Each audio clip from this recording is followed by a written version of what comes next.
Hey guys, my name is Mavi and I've spent the last 14 years in the plastic surgery and beauty industry, working alongside top board certified plastic surgeons. Now I'm an independent patient coordinator who doesn't work for any surgeon. This means I have unbiased reviews for hundreds of doctors and I can help you achieve the look of your dreams, whether that's a supernatural or a video vixen. I use my professional and personal plastic surgery experience to help you look and feel your best. Join in on the fun as I talk to plastic surgery experts, friends, and real-life patients about all things plastic surgery.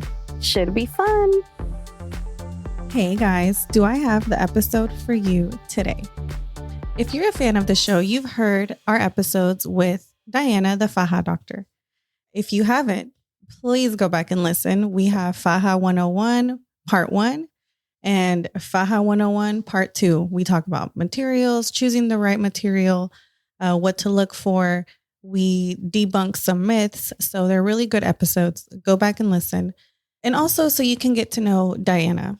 So I got to catch up with Diana a few weeks ago. And you guys know every time I catch up with somebody in the industry and we just get to talking and the conversation is so good, I have to record it. And today I'm going to share it with you guys. So please enjoy this girl talk, I guess you can call it, between me and the Faja doctor.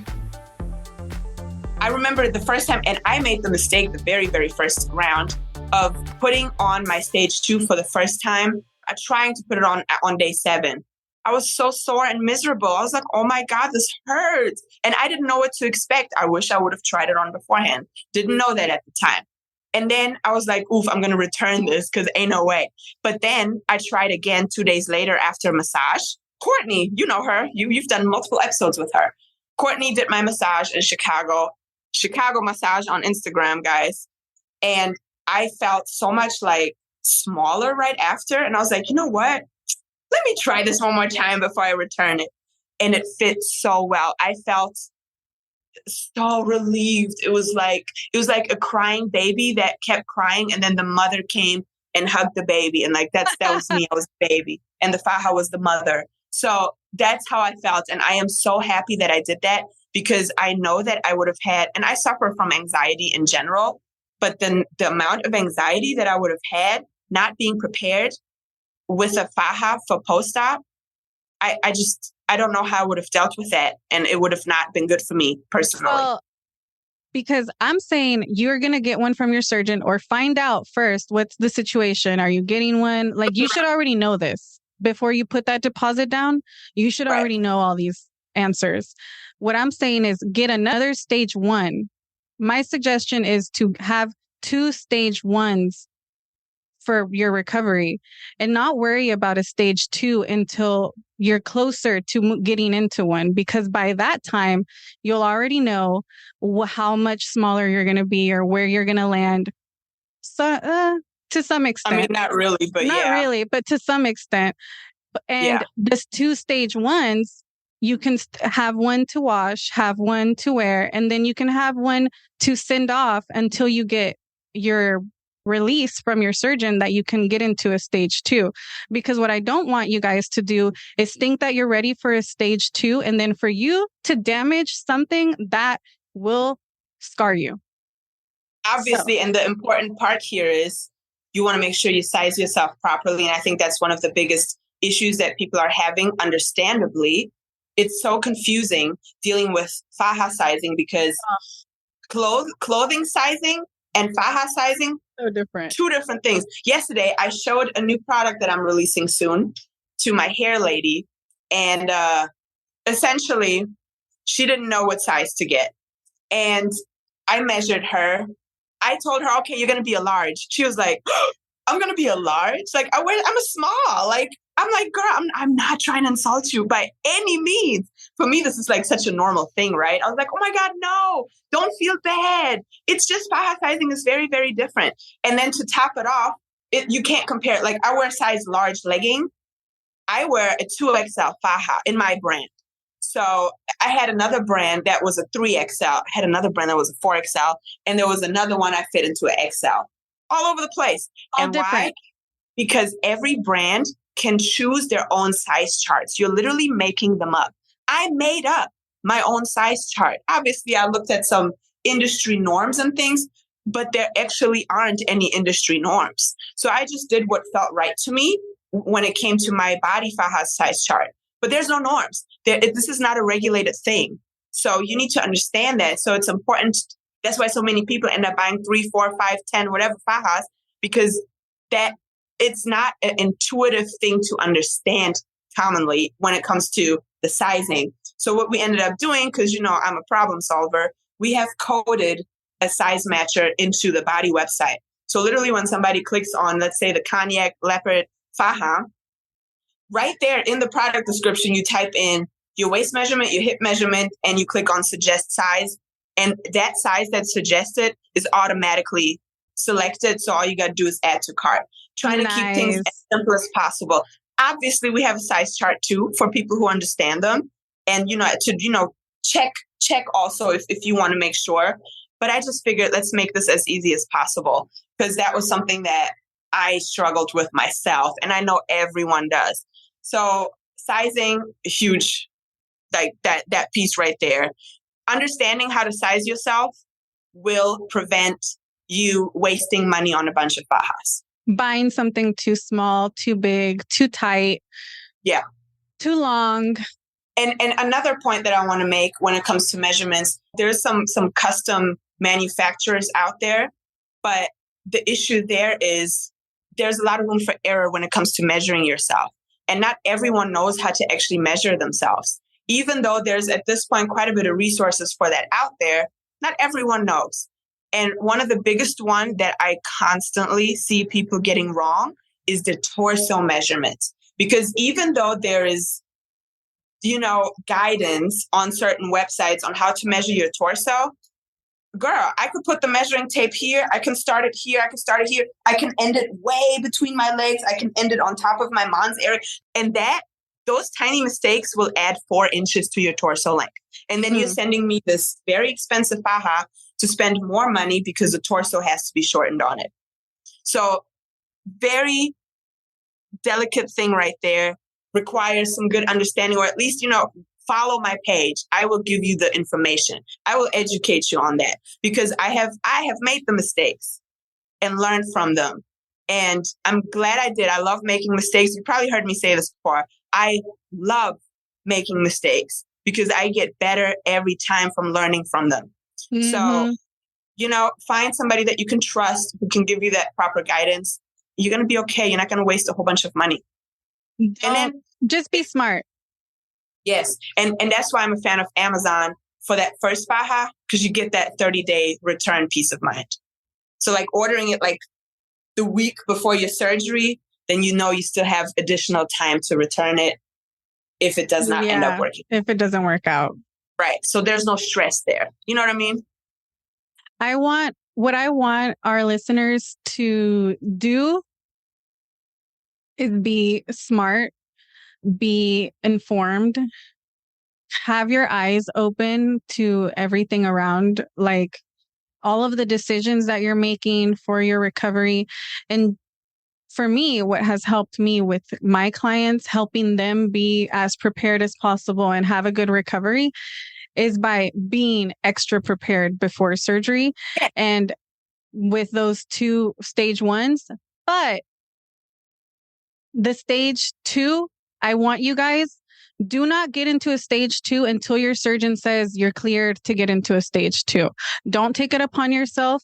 Follow your surgeon's orders. You don't know what was done during the surgery other than you had a tummy tuck. I mean, a lot of women don't know anything other than I had a tummy tuck and liposuction, and that's all they know. They don't know anything of what's actually happening on the inside, anything about how the healing process is going to be. They don't know anything. So I want you to be really, really prepared for the surgery that you're about to have, because the mistake that I see women having is they think I'm going to be in and out.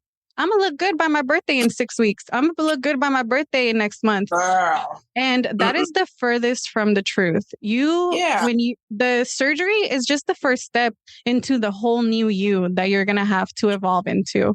And whether that be evolving your habits, evolving how you see yourself, evolving how you dress, how you are. Oh, Yes. so many things change. So many things. Yeah, my wardrobe. I promised one of my followers I'm going to do a video of my closet because I used to love jeans. Like I had all these like Fashion Nova stretch jeans and everything. They fit me fine. Girl, I don't wear no jeans no more. I haven't worn jeans since 2020. Okay, they don't fit. It's too much back there at this It's point. too Like much in the booty. I love me some leggings. I live in leggings. It's just like things change like crazy. Your relationships change. So many things end up changing. You know what? It's That's such a big. cool thing to touch on, that how relationships change. I just had somebody I saw on my stories that she was like to maybe a year post-op, and she was talking about filing for divorce and how her relationship has changed. Oh And man. then I saw it in the Facebook groups, and I thought that was, I'm like, you know, I have an episode called Does Plastic Surgery Cause Divorce?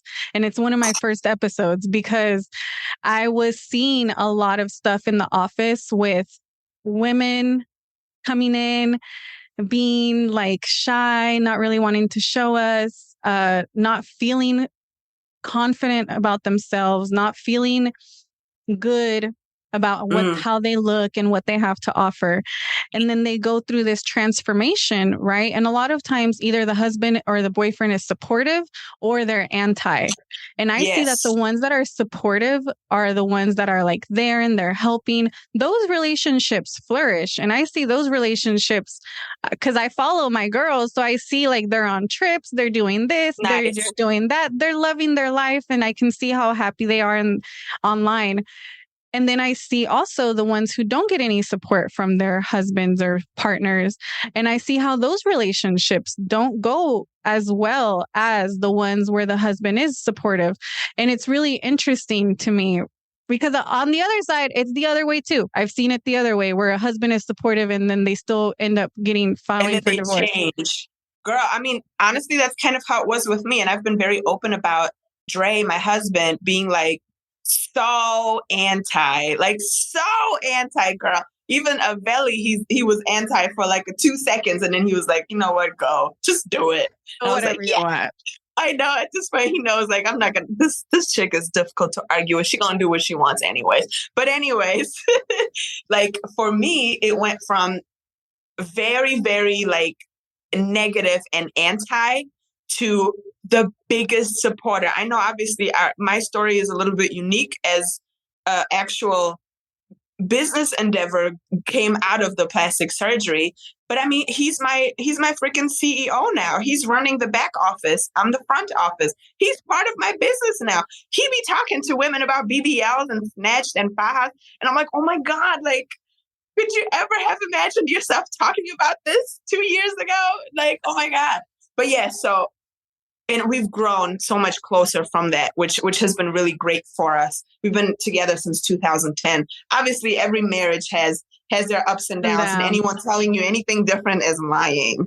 I'm glad for me, the plastic surgery, though there were definite hiccups and there was definite heartache and, you know, arguments and things like that, we've grown past it together and evolved together. So that's beautiful. It could be a beautiful thing too. And I'm hoping that women don't experience like too much of that negativity. But I know it's a reality, unfortunately. It's a reality for a lot of women where they don't get any support from their spouse or their partner. And I hear it from them all the time. Yeah. With my plastic surgery journey, I feel like now looking back, because I got divorced after my surgery.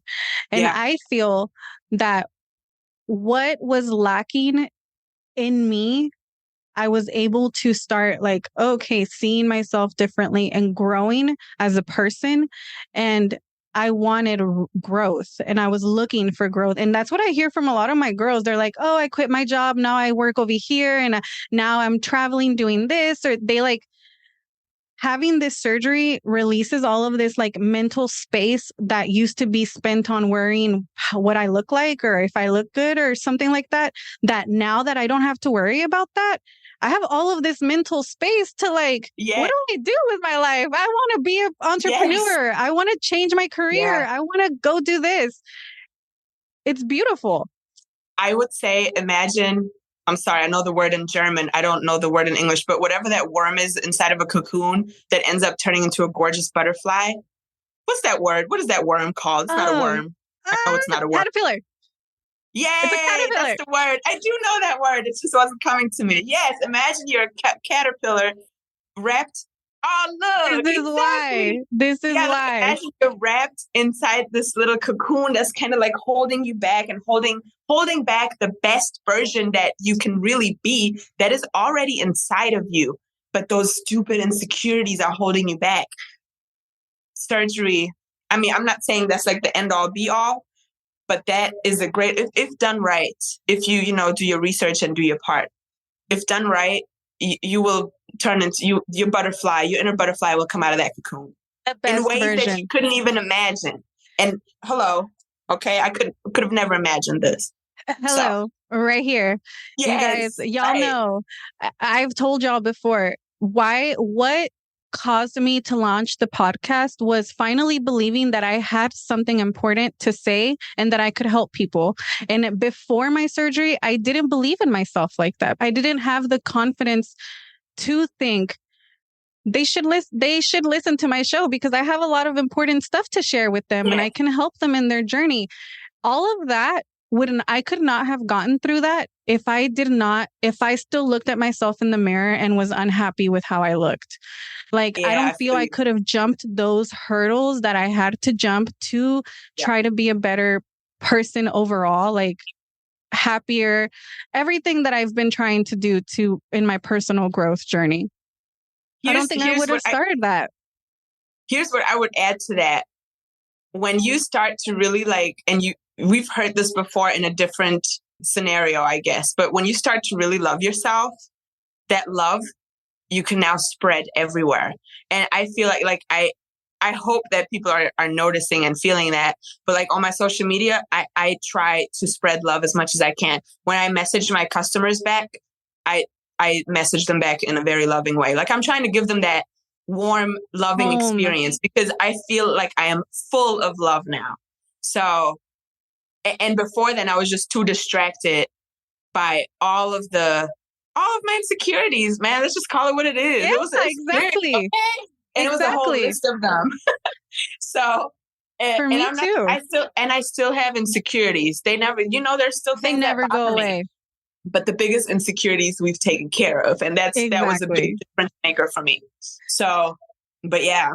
For me, it's the same. I feel like those insecurities that I used to worry about, I don't think about them anymore. And I have really trained myself to not nitpick my body in front of the mirror, which is hard because I could, there's lots of things that I want to do, but I'm like, why am I going to chase perfection? Like I talk to my girls about not chasing perfection. I don't want to be perfect because I don't expect anybody to be perfect. So I'm not going to say I don't ever do it, but when I catch myself being unhappy with something that I'm looking at in the mirror, I have to redirect my attention into something that I do love about myself or something that I do like about my body instead of focusing on like a cellulite or a stretch mark or something that I don't like about it.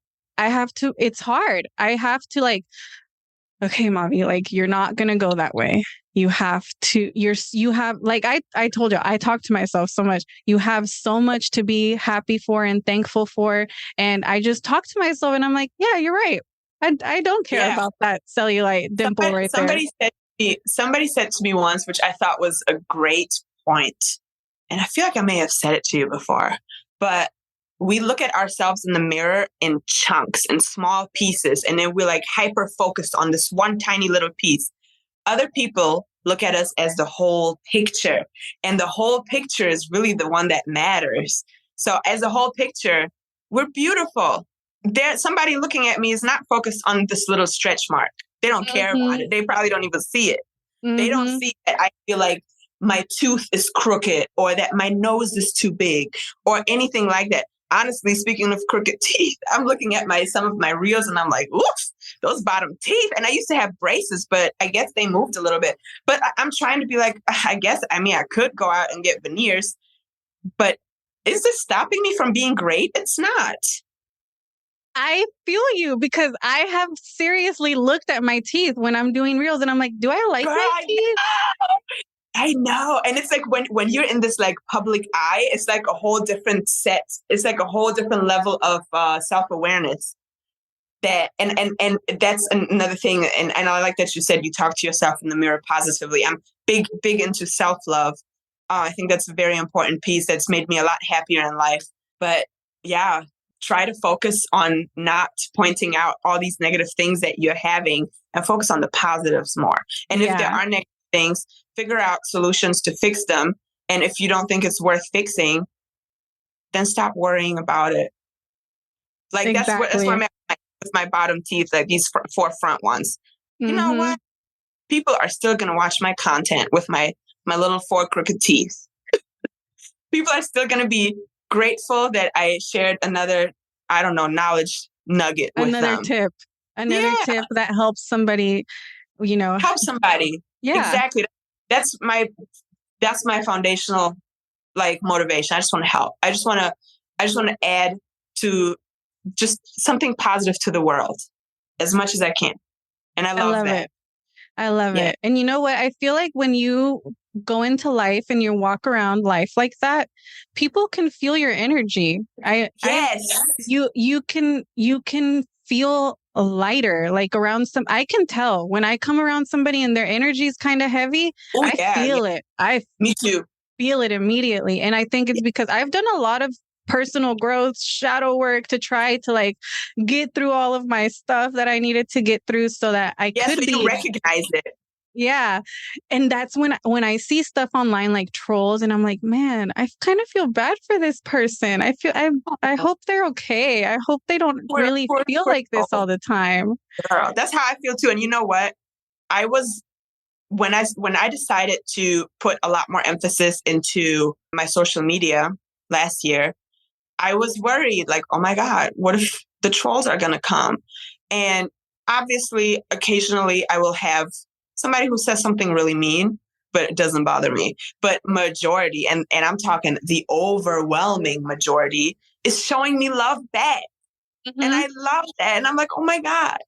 Especially on Instagram. Now, TikTok, YouTube, those are 2 different platforms. I feel like I'm pouring my heart into my Instagram because that's where I spend the most time. And that's where I'm like the most connected with my followers. But like on YouTube, sometimes like a random like teenage boy will see my video and then make some kind of stupid comment. And it's just like, oh my God, you little silly rabbit, you. Like, I don't care. You don't know me. You don't know this. Like, go ahead. And I don't even delete the comments. They don't bother me. Luckily. But I had to have some serious like self-talk to be like, Diana, don't let this bother you. They don't know you. They don't know you. Yeah. They don't know all the struggles you've been through. They don't know. They don't know. Yeah. And you've done amazing. I'm so proud of you. Everything that you've built.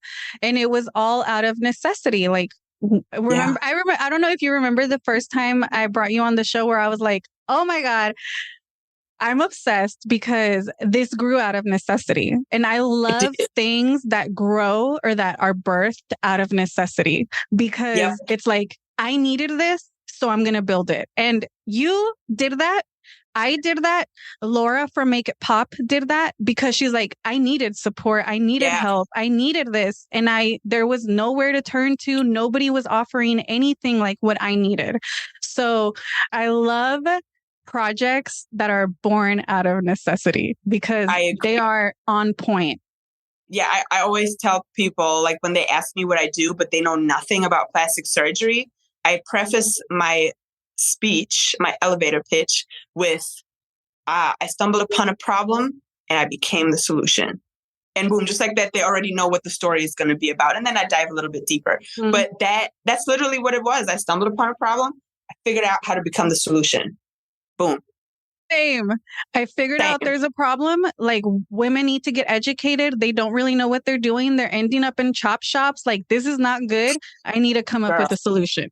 And you know what I really love about Make It Pop is the focus on mental health, because that's something that you just don't see. And not directly, indirectly, but still consciously, I'm trying with body fajas, with the cute prints and everything, I'm trying to positively contribute to the mental health piece, because I think when we look in the mirror and see something pretty that we like, it really does make a difference. It makes a difference. It does. It really does. It does. Because you're in it for 12 weeks plus.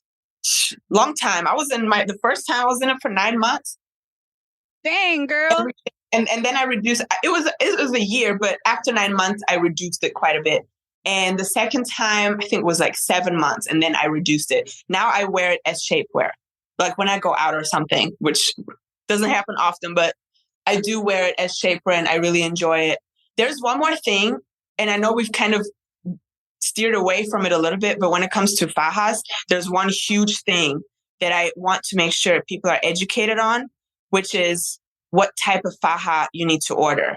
And there's two different styles. There's the pull-up ones that you have to literally pull up like pants because they're connected in the crotch. And then there's the kinds that completely open in the front and you kind of like step into it, each leg, spin the legs, put the straps on and start hooking it. Anyone who has a waist to hip difference of 15 inches or above should avoid the pull-up style. So let me talk about the waist to hip difference. Waist to hip difference is very simple. What's your waist measurement? What's your hip measurement? Hip measurement minus waist measurement equals waist to hip difference. I'm going to use myself for example, but I'm going to simplify my measurements. Let's say my hips are 50 inches. My waist is 30 inches. 50 minus 30, 20. You have a 20-inch waist to hip difference. That means you're a baddie, okay? But that also means you need to stay the F away from these pull-up fajas because you're going to end up sending them to me for alterations and you expect me to snatch the hell out of that waist. But what you're not thinking about is that you still have to squeeze those 50 inches of booty meat through that tiny little waist opening. And you're not going to be able to do that. And from my experience, this 15 inches is like that point where I think your waist to hip difference is 16 inches. 15 inches is the point where it starts to become really, really, really difficult to pull up a properly snatched pull-up faja. Why are you laughing, girl? It took me 45 minutes to put my faja on. I know. Girl. And that's such a pain. You wouldn't have to even deal with that if you just get an open faja. That's why I designed mine open. I'm never going to design one that's pull-up because I think it's dumb. It's not good. And then the pull-up styles, because they're connected on the bottom, there's no adjustability for your lower abdomen, even though they will come with like 3 hooks or something. But that bottom is like this. So what are you going to do? You can't make it tighter. When you have like 4 rows of hooks, you still have all the space to go tighter. So I am just not a fan of them. And if you are 15 inches, if you know you have a curvy body, even if you don't know yet what your waist to hip difference is because you haven't measured yourself, but you can look in the mirror and tell my waist is smaller quite a bit than my hips, more than the average person. Stay away from pull-up fajas. Because every time I get those in the mail, I'm like, oh, God. I had one yesterday. The girl's waist to hip difference was 22 inches.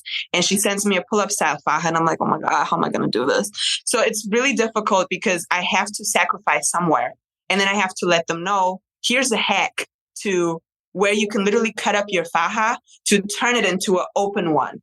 But now you got to cut it up. And it's annoying. It doesn't damage. It doesn't ruin the faja. But now you're going to have about this big of a hole, like the size of a quarter, pretty much on top of your vagina from converting your pull-up style faja into a open faja. So it's not like your faja is going to be lost and wasted, but it's just not going to be the same anymore. So and people just don't know that because you constantly get bombarded with these misleading marketing strategies talking about, oh, this is the perfect BBL faja, la, la, la. All fajas are decent for BBLs. I'm not going to lie, decent. There's definitely great, but there's decent. You just have to make sure you order it, based on the proper size that's for you. But yeah, so this is very important. And I wish I could scream that from a rooftop because I'm the one who gets those fajas and I look at the measurements like, shoot, it's more than 15 inches again. You're And like, a lot of people, dang. I made a reel on that, and I think I need to make it again, but make it better because it didn't get as many views as I was hoping. It got like 7,000 something views. I need that thing to get like 1 million views, okay? Because people need to understand this. This is like a foundational Faja 101 type of thing that you need to know before you choose to go with a certain Faja. Okay, I'm Part done. of your research process. Part of your Yeah. research process. But Mavi, you know, the problem with that is this is something that I discovered because I have at the time had an 18-inch waist to hip difference, and I had that same faja with the cotton interior that I told you about earlier. Actually, that one was a zipper one in the front, so I had to pull it up over my hips, and I snatched the soul out of the waist because 18-inch waist to hip difference. Let me see, let me do this thing. So I tried to pull it up, and it got stuck in the middle of my thighs. It didn't go any further than that. And I was like, oh, I just ruined my own faja. And that's how I learned that. That's how I learned that. I've never, even to this day, have never seen anyone talk about this. No one's talking about this. So even if you do a lot of research, always understand this is still a fairly new and evolving field and industry. We're all learning, we're all growing and getting better and learning new things. And this is just part of it. You're not going to get all the information that you really, really need. Well, I think honestly, if you're on your plastic surgery journey, the more information you can find out before you start making purchases and making decisions, the better. And do not feel weird or like you're being extra when you grab a notebook and you start writing everything down. Like, okay, this is my first consultation. And this is what I do with my girls, my one-on-one clients. Like, I have one right now that I'm working with that she has a very specific look that she's looking for. And there's a few surgeons, and we're working we have like a specific amount of money that we have to spend to get to this goal. Mm-hmm. So what I like to do is give them so I made all of my surgeons that I refer to, like all of the surgeons that I like and that I work with, I made them like kind of, it looks like a Tinder profile. But on my, I have like my own database where I keep their profiles. So it looks like a Tinder profile. It has their picture, where they are, all of what surgeries they're really good at, like clients of mine that have had surgery with them. So I can remember what their results look like. So I create a whole profile for them. How long have they been in practice? What's their procedure that they do the most? What kind of techniques do they use? What kind of technology are they using? What are their like best procedures that they do? I make a profile, like a Tinder profile, and I send them to my girls whenever we're talking about like, okay, who can do your surgery? I have these profiles that I can send out. And what I'm realizing is I think a lot of people are shy about like how involved it can be to make a decision about this. And I'm like thinking in my head I want all of y'all to know, do not be shy. Grab a freaking notebook, title it BBL Journey, and you start writing. Okay, these are the doctors that I want to see. This is how much this one costs. This is what he suggested. This is what's included in his quote. And this is what I do with my girls. Like we have Zoom meetings and we go, okay, like this, how did you like this? What did this consultation? And we really make a good informed decision, which is what I want ultimately for all of you, everybody, to have a good informed decision where you feel really well-rounded and like, okay, I can trust my surgeon and at peace. Yes. I like to say you want to feel at peace about it. I felt so peaceful about Dr. Azizi. I love Dr. Azizi. I do too. He's great. All right, guys. So I know that you have heard what's in the headlines. And if you're on your plastic surgery journey, if you're following plastic surgeons on Instagram, or if you're anywhere in the plastic surgery world, you've seen the headlines. And what I want on this show, to educate you guys and to never keep you in the dark about what's happening out there, because the more you know, the more aware you are, and the more you realize that you have to be careful and you have to really make these decisions with every piece of you and know that it's a good decision, not kind of feeling like, oh, maybe should I go there? I don't know. I'm kind of afraid like that. I don't feel good. I saw a roach crawling on the floor. Like, I kind of want to leave. Leave. What do you mean you Girl, kind of want to leave? Leave. Intuition. Listen to your intuition. Listen to it. Listen to it. That's like my biggest advice. Listen to your intuition. Yeah. One day, you guys, I'm going to share a story with y'all that is part of the reason why I do everything that I do. And one day I'll share it with you guys. I can't share it with you now, and I don't know when I'll be able to share it with you, but there's a lot more. Like, Mavi. Women are losing their lives. And it's so sad to me because as a mom, I can't even imagine like going into surgery and not making it back home. Like that kills me. And I every time I think about women who are going into surgery and not making it back home to their kids, like it kills me. Yeah. So that's why, like, my mission is to educate you, for you to open your eyes, for you to really look at what you're doing and not think this is a game and you can have surgery and you'll be back to normal in no time. Like, cannulas can hurt you. Cannulas can puncture your intestines. Cannulas can puncture your spleen.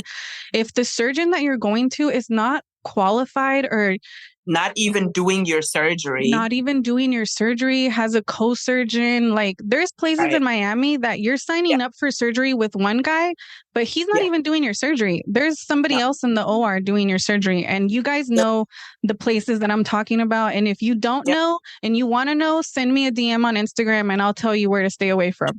So with all of that in the headlines and with all of that, like, weight on my heart, because I want to help women and I want you to feel beautiful on the inside and out and be safe. So I don't want us to do risky things to save money or do things that we probably wouldn't do if we weren't really desperate to have a BBL. You know, be for real. Be freaking for real. This is your life. This is a huge decision. And don't go for cheap. Don't go for the $3,500 BBL. Don't go for the $5,000 tummy tuck. Or those Valentine's Day specials for like ridiculously low. Like, don't do it. It's not worth it. I feel like, to me, I know everyone's different, but like this is common sense to me. Even before I really knew anything about plastic surgeon, I was researching all of this. It was immediately clear to me, I'm not going, you're charging $5,000, but everyone else is quoting me between 12 and 15.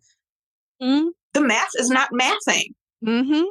And I've never talked about this on the show, and I'm going to talk about it now. So you guys know I have connections everywhere.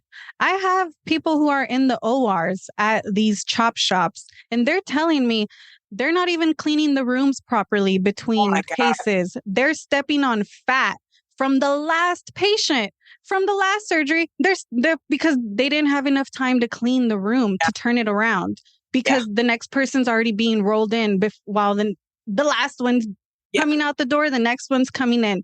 Staff is overworked. They're working super long hours. They're reusing single-use vials. And I heard this straight from people who are working in these places. They're reusing single-use vials. They're not cleaning their equipment properly. There's infections coming because there's not enough hair. Like, it's a chop shop. It's get them in, get them out, get them in, get them out. However they are, they'll be happy. If they want a revision, they have to pay more money. If they want more surgery, they'll have to pay. And if not, and they don't want to pay, then they won't come back and they won't be our problem because they already signed this paper that says they can't sue me. Exactly. So please be careful. Please be smart. Yeah. Don't think that it won't happen to you. That, and then don't think that just because 10 other girls on Facebook said my surgery, like, I look really good now and I loved it, that doesn't mean anything. That doesn't mean anything. Doesn't mean anything. You hear stories all the time from women who's like, oh, my sister or my best friend or my neighbor, she went to blah, blah, blah, and she looks so good. And then I went there and they botched me. You hear this all the time. I've heard this so much. Oh my God. And you know what? It's because y'all are looking and you're like, oh, she looks so good, but she's completely dressed. she's wearing jeans and probably her And a faja, faja probably. and Right. something else on top of it. So you don't know, what does her scar look like? Yeah. What do her nipples look like? Did her nipple die during her breast lift? Because that happens all the time. So many women don't even realize it. Nipples die if they don't receive Yeah. the proper blood flow during a Yes. breast lift. So Yeah. you don't see none of that when you have fully clothed before and after pictures. But the thing is that they can only put the really like fully undressed before and after pictures on their website, because on Instagram, the pictures we get banned. We can't put before and afters Yeah, because we get like, even for me sharing their pictures, I've gotten like dings on my Instagram, Yep. like for nudity. So Yep. it's not like they can share these pictures on Instagram. But then a lot of these new doctors don't even have websites. They only have Instagram and TikTok, which to me is like, you don't have a Yeah. website? That's kind of No, I weird, feel that's not very professional, in my opinion. right? So Like, are you not taking yourself that seriously to have an online website, presence in the form of a website, right? right? Doesn't that make you Right. think? So I want you guys to just know, everybody, do your best to be informed. Don't get carried away by, if something sounds too good to be true, it probably is. Swear to God, it probably is. Yeah. If they're offering you a full mommy makeover with a recovery house and massages and this and that for $8,000, I don't know. I don't know. What's the quality of that?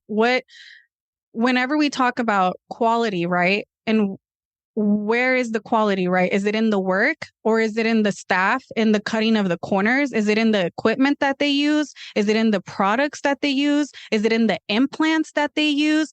What is it? Is it because, like, for example, y'all know about the Keller funnel? Whenever they're doing a breast augmentation or a breast implants, they use a plastic funnel to get the implant in place. Each one of those funnels is like $200 or $150, something like that. Oh wow! So, are they one-time use? I hope so. Or yeah, they're you use it and then it's done. Okay. So that's added cost to the practice to Right. do a no-touch technique breast augmentation. Why is there so many people coming from Miami with capsular contracture? Because they're not doing no-touch technique. They're cutting corners with how they do the surgery to be able to get those prices. So they're not adding the things that make a breast augmentation be more successful, prevent capsular contracture, like prevent all these things, because they're cutting corners with money. And then instead of having an incision that could be like an inch, you have a 2-inch incision, because now they have to fit that whole big silicone implant into your pocket, and they're not using the funnel to do it. So these are all questions that you should be asking. And when you're thinking, is this place cutting corners? The question is, where are the corners being cut? Who is the one paying for that? Is it me? The patient? Probably. It is. Yeah.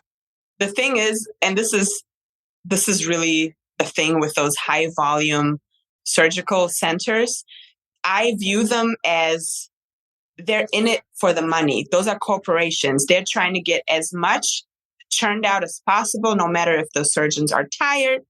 They don't even have to be board certified. Doesn't matter if the patients aren't even getting a consultation, another area where we're cutting corners.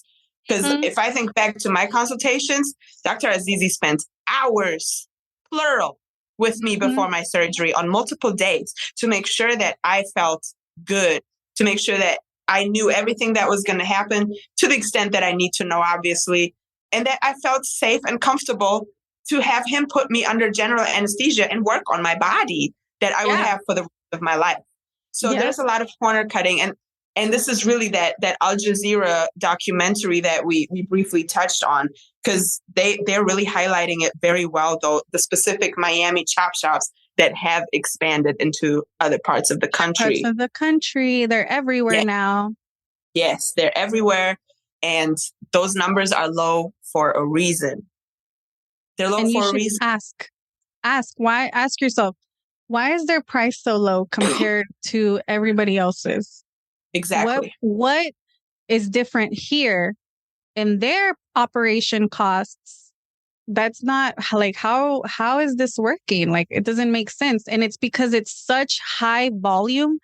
Yeah. Like, I don't know if you guys watched this documentary. I think it's called, I'm going to link it on this episode, but I'm going to link the documentary so you can watch it, because what they're talking about is how in these high volume practices, they're doing 10 surgeries a day, 8 surgeries a day, or more. And this is for one surgeon. One surgeon. And in the documentary, they talk about how the CEOs and the higher ups from this company are still adding more pressure. They want more numbers. They want faster. They want more. And it's because expenses are high and what they're bringing in is low because they're not bringing in enough. They're probably, with each surgery, making a tiny little bit, a tiny. Right. So their margins are definitely lower, but they make up for it through volume. But that's something that you can do at Fashion Nova or Shein. You shouldn't be doing that when it comes to your plastic body. surgery. Yeah, it's mind-boggling to me. If I think about it, to put it in perspective, I asked Dr. Azizi during our consultation, how many surgeries do you do a day? By the way, great question to ask at your consultation. For sure. How many surgeries do you do a day? And he's like, well, I do one big one per day. Or if I have 2 smaller cases, I can do 2, but I will not do more because I care about myself, right? Because his hands are his money makers. Mm-hmm. Those need to be nice and well working. And that brain of his, he doesn't need to be tired. And, a surgeon, imagine having like a tough lipo case. You're going to be tired. You're going to be in there sweating, doing all of this. You're going to be tired. This is a physically exhausting activity. Imagine doing 10, 15, I don't know. And then something that I've heard from a lot of my alterations customers who have gone to these shops, I have seen quite some bad botch work there too. Literally, I remember crying with my alterations customers because they would open up to me about it. And I would just be like, oh my God, I'm like feeling the emotions and feeling your pain. I wish I could help you. I can't. I don't know how to help you, but it hurts to hear those stories. And they'll tell me things like, oh yeah, I was in the waiting room at 5 a.m. with like 10 other girls and we were all seeing the same doctor. And I was waiting until about 5 o'clock and then it was my turn, 5 p.m. And then it was my turn. I'm like, oh my God, are you kidding me? How did you feel about that? But then it's always like I already paid for it. I know I signed this contract. I'm not going to get my money back. Generally, the demographics that go to these higher volume clinics that have lower prices just don't have the amounts of money that can afford. And I'm not saying everyone, obviously, every scenario is different, but they just don't have the kind of finances to be able to afford a $15,000 BBL, right? So it's a lot of money. It really is. And everyone's raising their prices. So they're only getting pricier now. But, that demographic is just going to be like, dang it, I can't. Those $3,000, $4,000 I paid, I can't wait. I can't afford to lose them. So I'm just going to do this right now. And I've seen all these girls on Facebook. They look good. Yeah, but when you're struggling, if you get your body done and something gets botched, most people are going to be ashamed to share that because that's like something like, oh my God, people are going to ridicule me because I'm the idiot who did this to myself. Right? Oh my God. So, yeah, yes. You know what I mean? I know exactly what you're saying. Don't know, even somebody who looks bomb in clothes, like you said earlier, they look bomb in clothes. You don't know what they're dealing with. They might have something somewhere that is worse now than it was before. And they're just hiding it because it's embarrassing. Because we are voluntarily doing this to ourselves. This is an elective surgery. So you bring a good point. And this is actually something I was talking to one of the mental health coaches that I work with about, because we were talking about the shame that women feel to complain about how they're feeling during recovery, because it's like, well, I chose to do this to myself. So how can I complain about the pain that I'm in or about how uncomfortable I am? Because I chose to do this. Like nobody made me and I paid for this. So now I better suck it up. I paid money for this. Right. And I Yeah. better suck it up. And it's something that in the mental health coaching that we do, it comes up. Like, I don't want to, women will say, I don't want to complain. I'm so thankful that my husband even paid for it, or I'm so happy I was even able to do it, or like things like that they don't even like. I myself included. I never complained about my pain because I'm like, I was ready. I wanted it. I'm I ready know, to get right? through the pain because I know after it, I'm going to be looking good. Yes. But not a So, lot of women have that. I agree with that. So the reason that I'm very familiar with this myself is because, like, for example, my cellulite. So I myself struggle with that, but this is a genetic thing that I have just always dealt with. But there's this influencer. She has a ton of followers, currently blanking on her name, but she's a total baddie. She's beautiful. Has been open about having had a BBL. One day she started posting and she was like, you know what? I've been hiding this, but my one of my cheeks just has like a massive peak. Like it's like pointy. It's like a pointy cheek that she was able to hide for a very long time. But then she decided to open up about it because she was getting it fixed. And then she was like trying to raise some awareness. I think she went to Dr. Young Money, to get that peak fixed. I don't remember exactly. It's been a minute. But it's just things like that. I was like, oh, you look so beautiful. I would have never, ever thought that you were dealing with a pointy butt cheek problem. Never. Yeah. I'm glad she opened up about it because that was great. But like, how long has she not opened up about it for? Yeah, that's true. Being someone who's in the public eye, where you get that extra level of pressure. You know, it is. I get it. It is an extra level of pressure, and I feel like the more we open up, like y'all know, I'm very open about the surgeries that I had, and I want to be because I want everybody to be open about it, especially celebrities, because they've put out these ridiculous, unattainable expectations of like how we should look when we're 50 with no help, but they got all the help and all the lasers and all the surgeons and all the Botox, all the stuff, or olive oil, as J-Lo likes to say. Olive oil. Funny. Olive oil. Oh, I love that. So man, it costs money. Like it's expensive to like really keep yourself up, and that's why these like Hollywood celebrities look the way they look. And then you look around your community and you see older individuals, and they don't look like the celebrities in most cases. It's because the celebrities have the funds to look like that. Exactly. And the more open we are about what we're doing, what we're dealing with, I think the easier it'll be for other women to open up and talk about what they're dealing with. Right. We're leading by example this way. I would agree with that. Yeah. Right. And I like to always extend trust in the form of me being vulnerable, because when I do that, I find that I get that trust back from the person I'm talking to, or the people. Me too. I agree with you, because the more I feel, and this, you guys, in my personal growth journey, I've had to grow a lot in how I see things in the world and how I even view myself, I'm still to this day working on how I view myself and how things are. And I've noticed tremendously how me being open during my Zoom calls or my phone calls with my clients and just being as open as I can about everything, it like brings their guard down from like, I'm so anxious to like, oh, okay, all right, girl, let me tell you what I really feel. And it's so refreshing and it's so nice, because it's like, girl, I'm here for you. I love you. I want you to be happy. I want you to have a good result. I want you to go on and build some amazing business that I can come shop at or come experience. Like, I want that for you.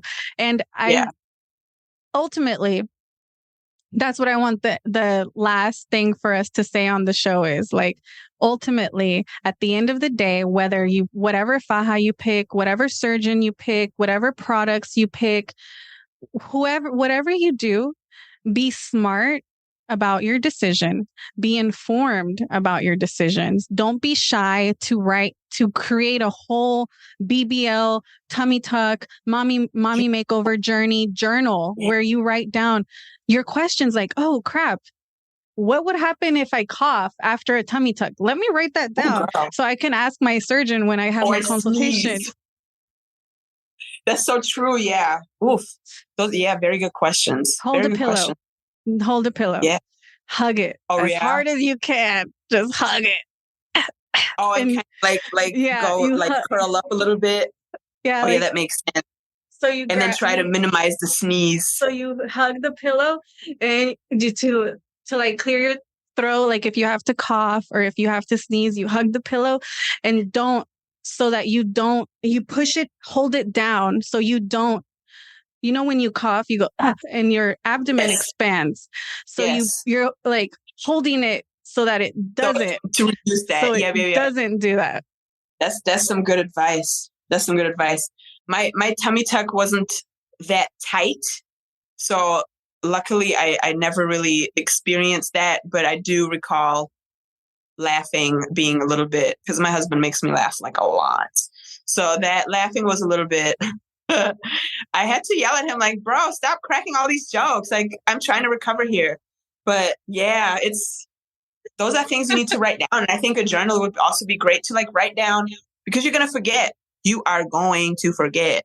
Write down your measurements. Do like, I don't know, once a month, do like a little bit of a measurement tally so you can watch and see, because eventually you're going to have so much data that you're going to be like, oh, how come my waist just, I don't know, went up by 2 inches over the course of last month? What have I been doing? Oh, I've been going to McDonald's a lot. That must be it.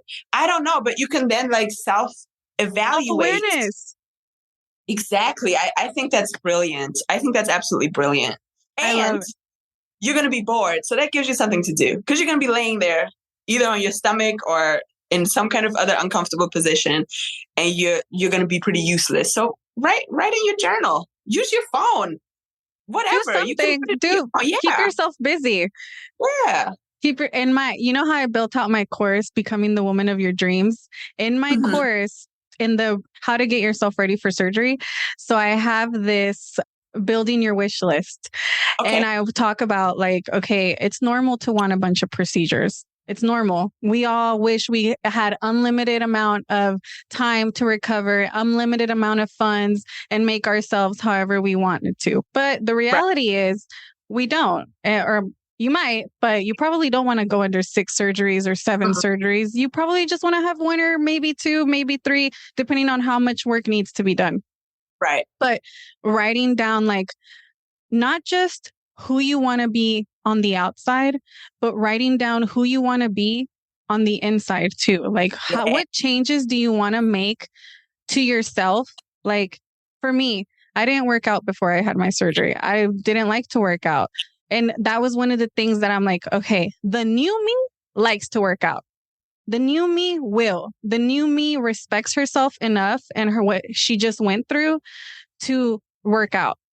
And that's how I talk. Like the new me, the old me didn't do that, but the new me likes it. The old me didn't do these things, but the new me does. And that's what I want you guys to think about during your journey, like during your recovery.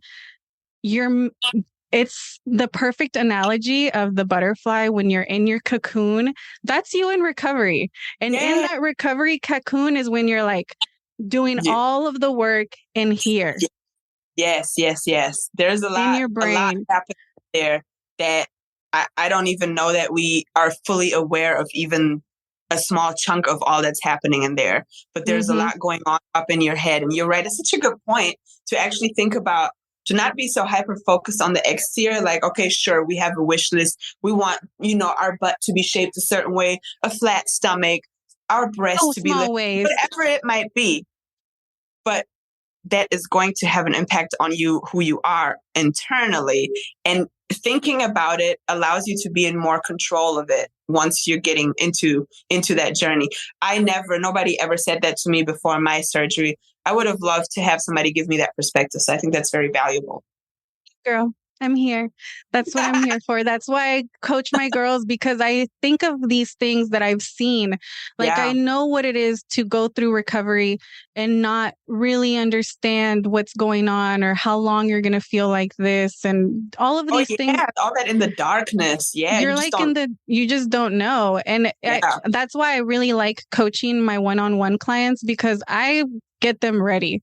Like, okay, this is what you're going to feel. This is what you might think. This is how you're going to feel by this day. And I give them like a whole plan. And by the time, like, I'm checking in on them and they're like, yeah, I'm right on schedule. Yesterday I was hating myself. I'm like, I told you. How do you feel today? And they're like, I feel so much better. I feel like, I did what you told me to do, because I have them also on my Becoming the Woman of Your Dreams course. I have them write themselves a letter. Why are you doing this? Oh, wow. Who are you doing this for? And then you write your letter like, I'm doing this for myself because I'm not happy with the way my stomach looks after I had kids. I don't like that I don't have strength in my abdomen. I want to look better when I'm dressed. I want to do this. And you tell yourself, why are you doing this? And then after surgery, when you're having those really hard, dark days, when you're having buyer's remorse and you're like, what the heck did I do to myself? Yeah, what did I get myself into? Yes. Read your letter. You have a reminder. You have a reminder from your own self. Mm-hmm. That's big. That's big. Mm-hmm. I agree with that. Yeah. I like to do that with and they really appreciate it, because after they read the note, they're like revitalized. Like, yeah, I am doing this for myself. I do deserve it. Like, I'm proud. I'm a warrior. I can get through it. And then it like changes their attitude completely. Totally. I had a conversation yesterday also with somebody, I think it was one of my neighbors, but she was essentially saying, I just want to look like I did before I had kids. Like, I don't even want to look like just like super crazy vixen body. I just want to look like my previous me. I hear that so much. Women just want to look like what they look like before kids. And there's nothing wrong with that at all. We're living in these bodies. So like there's solutions to certain body issues. Do the research, figure it out. If that's the right solution for you, bam. Do it. Yeah. You can get through it. We believe in you. A lot of us have already gotten through it. Yes. A lot of us have already done it. A lot of us have gotten through it. We're calling you and we're telling you from the other side how it could be for you. Yes. Absolutely. Diana, I'm so happy I had you on today. It was so good to catch up with you and see what you've been doing and find out what's going on with the Fajas. And I'm just so happy and proud of you. Thank you so much. Thank you. You too. Send me your measurements, by the way. Oh, yeah, I will. I'll send you my measurements. Okay. I was taking them the other day. Because I know you lost weight, so they may have changed. I have your old measurements, but I'll send them to you. All right, let's do it. Let's do it. I'm excited. So if there is anything you want to tell our girls before we sign off, what would it be? So I know I'm going to repeat myself, but I just want to reiterate. I almost said reiterate. Kind of. I'm reiterating it. Make sure that you're fully aware of your body type and your curviness before you choose a Faja style, and be very, very much in understanding of the differences between a pull-up Faja and a Faja that fully opens up. If you are curvier shaped, and I don't mean curvy in the sense of a larger size, because you can be curvy and petite.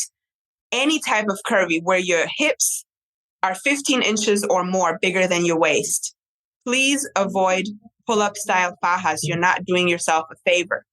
It's going to end up biting you in the butt, and you're going to end up spending more money on Fajas, because that Faja is going to be disappointing to you fairly quickly, especially once you need it altered. So watch my videos. I am very transparent about my journey. If you have any topic requests or questions, I will be more than happy to make reels specific for certain questions. So just follow me on Instagram, the Faja Doctor. Check me out, and I will make sure to do my best to guide. All right. So let me read you and let me tell you guys the story of why I really decided to partner up with Laura and make it pop. So I had a client that I was working with for like 6 months or so, 3 months before her surgery. And then we were now 3 months post-op. Mm-hmm. And the whole time, like, I talk to my girls, so I get to really get to know them, get to know their personalities. Yeah. Like, I get to know, like, okay, this one's a little bit more anxious. I need to handhold her, or this one likes to be independent. Like, I just need to give her some support. So I get to know, what they need. And I was at a point with my client, with my patient, that she was already 3 months post-op, but she was still nitpicking and was still unhappy with her results. And I knew she wasn't seeing in the mirror what I was seeing in her change, like from before and afters. Like, I'm showing her the pictures. I'm like, we're looking in the mirror, and she's still not 100% happy. Like, she's like, oh, my boobs, like, I could have been a little bit smaller. My stomach could have been a little bit flatter, like, nitpicking. Yeah. And that was at the same time as when I met Laura. And I was like, you know what? Let me send my girl over to Laura and make it pop and see what's up. So then, like 3 or 4 weeks later, I get this letter, and Okay. I'm going to read it to you. Hi, I'm Gabby. I'm a survivor. I am strong. I am beautiful. I am divine. I can now say these positive, loving words to myself thanks to Stacy. Stacy is the mental health coach from Makeup Pop. When I started working with Stacy, I had trouble getting these words out, let alone believing them. Who knew that having plastic surgery was going to send me into this dark place? It was painful to get out of bed. Deep down, I knew it had nothing to do with plastic surgery. I knew all that pain, shame, and fear had been living in me for over 40 years. Looking at my body in the mirror sent me into a panic. I didn't see my new sexy body. I saw a little girl's body. I felt the same pain and shame as when I was a child. It was painful to get out of bed, but I'm better now. My little girl I'm getting chills. My little girl found her voice and feels safe. I am so much better. As I sit here in my kitchen trying to put my gratitude for Stacy into words, I realize I still have a lot of work to do, but that's okay. I am getting married in 2 weeks. I thought about calling it off so many times, not because I had doubts about my love for my future husband, but because I couldn't be intimate with him. His touch alone gave me anxiety.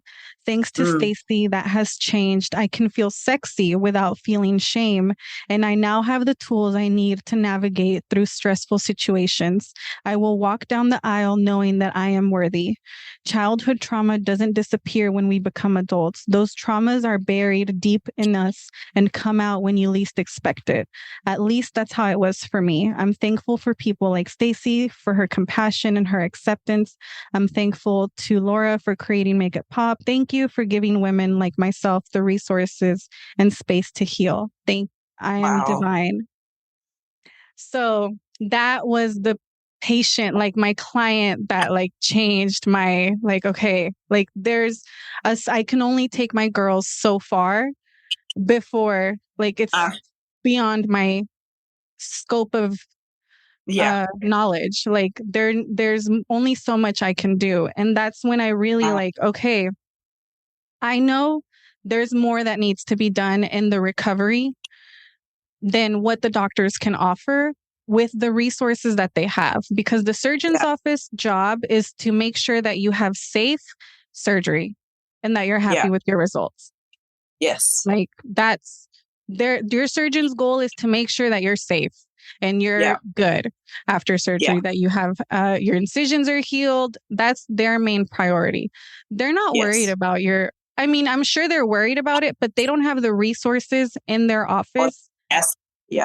Or the capacity to take on a project like bringing in-house mental health coaching and nutrition and coordination, all of these things that now when people come talk to me, I give them everything they need. Like, this is what you're going to need to get through your journey.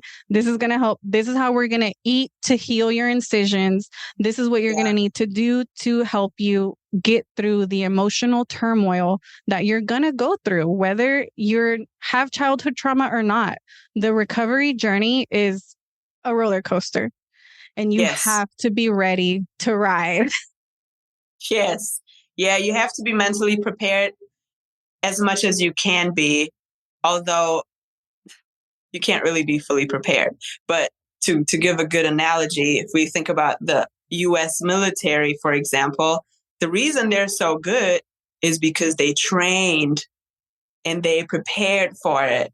Mm-hmm. So this is the same concept. And I'm bringing that up because my husband's a former Army officer. So like I used to be an Army wife, but this is the same concept. If you train and prepare, you're going to set yourself up for success significantly more than if you don't.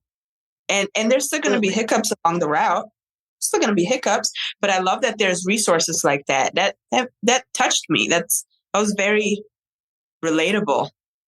It is, because so many times, like even for myself, I'm sure that my recovery or my plastic surgery journey like launched me into a whole different part of my life that I wasn't even thinking I'm about to go get into a self-awareness and personal growth journey. I was thinking I was about to get my tummy tuck and go to the beach and look good. I know, right? But it's so much deeper than that. It's so much deeper than that. And that's what I want everybody to know. It's not just change yourself on the outside. It's change yourself on the inside to accept the person that you are on the outside. Period. Yep. Oh, man. Mavi, I hate crying. Don't make me cry. I'm sorry. I cry all the time. But when I read this the first time, I was like, oh, yeah. I would have been in tears like crazy. Because those words, those came from deep within. Yes. Yeah. And her like being able to, after this, talk to her and feel her spirit lighter and just hear her talk about like how happy she was during her wedding and all of these things happening. And I'm like, this is why I do what I do. Like, I love very rewarding. It's very rewarding to me to see her now like happy, excelling. Aww. And it's the best. I'm so happy. I'm so happy with what I do. I'm so proud of what I do. I love being a part of women's journeys in a positive way. And it just makes me feel so fulfilled. It does. Fulfilled is a great word. It fills my heart. Yes. So I'm thinking in general that we're afraid of what we don't know. And that's the whole piece with the more you research, the better you're going to feel about what's ahead of you. And that's why I was saying, like, try on a faja before your surgery. Just try one on. A lot of people have never worn a faja before. Exactly. That will alleviate. And the reason that I even came to that realization is because one of my followers made a comment on one of my posts. And she was like, oh my God, like I have my surgery coming up in, I think she said 2 weeks or so. And I'm so nervous. I'm so scared. And then she listed multiple things. I'm scared of the outcome. I'm scared of how is it going to hurt me? I'm scared of getting into a faja for the first time. I'm like, oh my God, here's the solution to that. Try one on before you have surgery while you're still completely able-bodied. I'm just going to call it able-bodied, so that you can eliminate that fear. And it's just a whole piece of preparing yourself, training and getting yourself ready. Because the more you know, the less you're going to be like, just like anxious before the surgery. Because again, like literally my second time with Dr. Azizi, I almost danced my way into the operating room if they didn't have to roll me into it. I would have danced into it. I was so ready. I was cracking jokes with the nurses, with the anesthesiologist, like, go ahead, hit me with it. I am ready. Okay, let's get this party started. I can't wait to wake up. I was so hyped because I knew I researched my surgeon, already had surgery with him before. I know I'm in the best hands. I know his work aligns with what I am. My eye is attracted to visually. We spent long time talking about all of the things that are concerning me. So I know he's prepared. I'm the only one he's working on today. So I know he's going to be awake. He's going to feel good. He's going to be ready. Just the list goes on and on. So it's the preparation piece is huge. And you're only going to do yourself a favor preparing yourself properly. Exactly. But also with the right resources. Please don't use Facebook. Please, groups. You guys, because then I actually have, when I have my intake form, I'm like, okay, where are you in the process? And one of the options is analysis paralysis. Girl, literally. they get to the point where they're like, I've researched so much, like I know too much now. Now I know too much. Now I can't decide. And then they get into analysis paralysis. And that's when I'm like, okay, let's navigate through it. Let's figure it out. Based on your requirements, right? Yeah, Exactly. Totally. It's so cool. Anyway, all right, Diana, I am going to let you be free because I've kept you on for like 3 hours. It was a pleasure. I enjoyed it. I'm so happy to have you on. Every time you come on, it's so much fun. And I'm excited to have you back on for our plastic surgery in the news segment. Yes, I am honored. Thank you for bringing me on. I can't wait. I can't wait to do this again. It's always fun. Okay. I'll talk to you later. Bye. Later. Hey guys, wasn't that amazing? I'm so happy you got to hear that. I love catching up with Diana. What she's doing in the industry is just blowing me away. And I'm so happy to be a part of it.